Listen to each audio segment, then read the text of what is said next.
Pete, you're on Free Talk Live from California. Okay. Well, two questions. Well, a comment and a question. All right. The first question is, I want you to identify what this sound is. All right. Tell me what this sound is.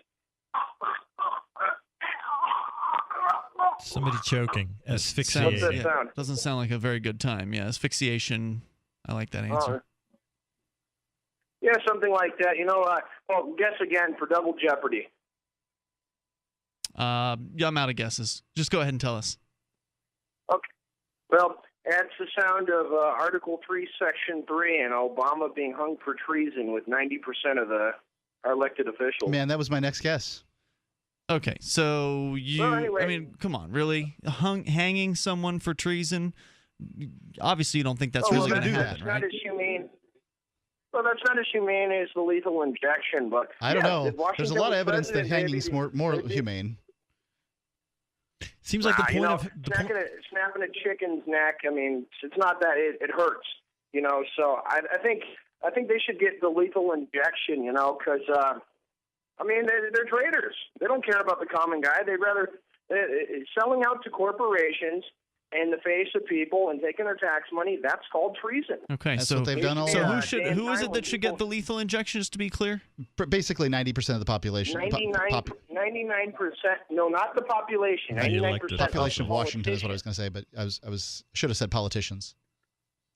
Okay, so let's say that, I mean, this is obviously a ridiculous scenario. But this is the French Revolution. Let's say you get what you want. Let's say that tomorrow morning you wake up and 90% of the politicians in Washington, D.C. have been given the lethal injection in their sleep in the night, and they are no longer with the world of the living. It's a good start. So now what? I would be in tears. I would say, thank you, Jesus. Justice, thank you. I can answer that. I can answer that for you, Ian. The I was hoping to have presumably Pete answer it, but go for it, Johnny. Presumably the 90% are bad and the 10% are good, and they care about individual liberty, and they're going to start. Am I right, Pete? The 10% are good, and they care about us, and they care about freedom. Well, I'm a Tea Party. I'm the cadre of the Tea Party in one of these cities and stuff. And I'll tell you, I don't really agree with everything the libertarian thing has, but we believe in less government, and the government's too intrusive. I don't know. I don't know if it's too much to ask for individual rights and them to stay out of things, but I don't know if you like PRISM watching you. I don't know if you think it's okay for somebody to extort you to have to pay taxes every year. Yeah, but the thing is, I'm with you on all the philosophy, Pete, and I don't know if you're related to the guy that called in last night to advocate for killing cops. You're not the same guy, are you? That was me. That was you. Okay. Not really a surprise there. So last night you called in at the beginning of the show to advocate the killing of police, and now you're advocating the extermination or near extermination of Congress. And there's certainly no doubt that more people will probably agree with you about exterminating Congress than exterminating the police. But nonetheless, I don't think, and I'm gonna sound like a broken record here, I don't think you can solve your problem with violence. But let's just go on with the scenario because we never really got your answer. We got Johnny Ray's answer. So my scenario was, let's say you get your wish. You got 90% of Congress is dead tomorrow morning. Now what? And see, this whole thing that I'm against cops, no, I'm not against cops. I'm totally for the constitutional sheriff's thing and Richard Mack because that is a peace officer. What we have now is basically glorified mercenaries. Right. I appreciate that, and we did talk about the police last night, but I've asked you a specific question. We're having a conversation about your idea to exterminate Congress or 90% of them. So what happens after the extermination? Then what? What happens? Yeah. Well, it would shock the trash out of people. People would shock them. People would be shocked. They'd be like, a lot of people would be in tears and say, "Oh, justice." But you know what? They need to rebuild, and by the grace of God, we would rebuild on Judeo-Christian common law and our Constitution. What does that mean? Judeo-Christian common law. Is that like some sort of theocratic thing? Can we rebuild? Is that like Sharia law? If we're rebuilding, don't we all get a say? And do we want to?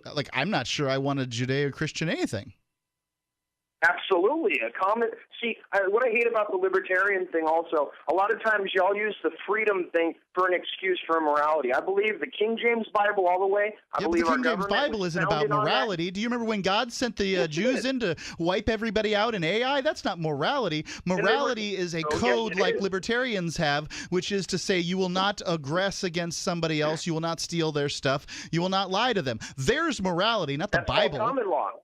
That's called common law, and guess where our common law came from? The Bible. I think that there's an argument that libertarian philosophy and common law have some things to go by, but I don't think that there's much argument that the Bible has much to do with morality. So, Pete, why was your name different last night? Why was? Didn't you call in as Equalizer? I think it was last night. Yes, that's my alias. But anywho, is Pete your actual name, or is that another alias? Well, that's my name. All right, great. I appreciate it if you'll call in with the same name, so we know that we'd like to kind of be able to recognize you easier. I only recognized you tonight not because of your voice, but because of the topic of your call. You seem to be obsessed with violence as a solution, and of course, it's a ridiculous idea. With it. I would hope violence doesn't have to be used. Mm-hmm. I hope to put that off as much as possible. But the left is high in the sky pie by and by thing that, we're just going to occupy and protest and stuff. I think it's at a point where they don't care. They don't care if they shoot pepper balls at kids.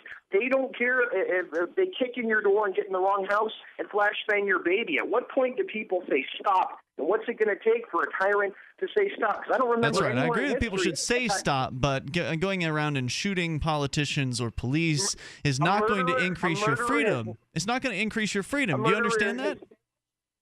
We don't have any freedom. I'm not afraid to die. Oh, you're being silly now. Thanks for the call, Pete.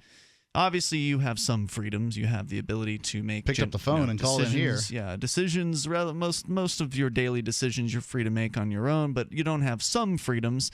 And the way to achieve more freedoms is not to go around on a killing spree, to overtly or covertly murder anyone, because ultimately what will end up happening is you'll be used as the example of why it is that the government is necessary to help keep people safe from these crazies who are going around killing people. Also, if you want to make the world, if you want more freedom, you have to offer freedom to everybody. And when you say let's kill the politicians, you're saying to among the most powerful people in the country, hey, we want freedom for ourselves, but you're going to die. And you're not going to get anywhere by keeping the powerful out. Essentially, every revolution, I'd love to hear the one that wasn't. Every revolution in human history was one group of powerful people using a group of, plebes like us to overthrow another group of powerful people. So I'm not interested in this revolution. What happens when you do that is that you then have the new powerful people ruling over the plebes in the place of the old powerful people. And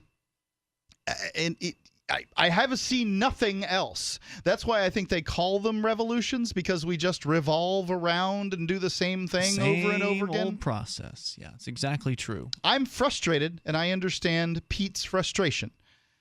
But I don't think Pete has any solutions except let's kill folks and then see what happens.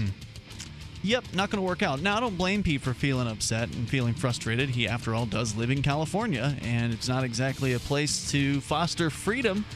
So a lot of people, of course, who love the ideas of liberty are moving to New Hampshire as part of the Free State Project. Unless, of course, they get arrested and charged with federal crimes, as one man has had happen to him who is a Free State Project participant. We will share that story with you coming up here, and this is Free Talk Live. Free Talk Live, 7 nights a week from 7 to 10 Eastern, live on the Liberty Radio Network at LRN.FM.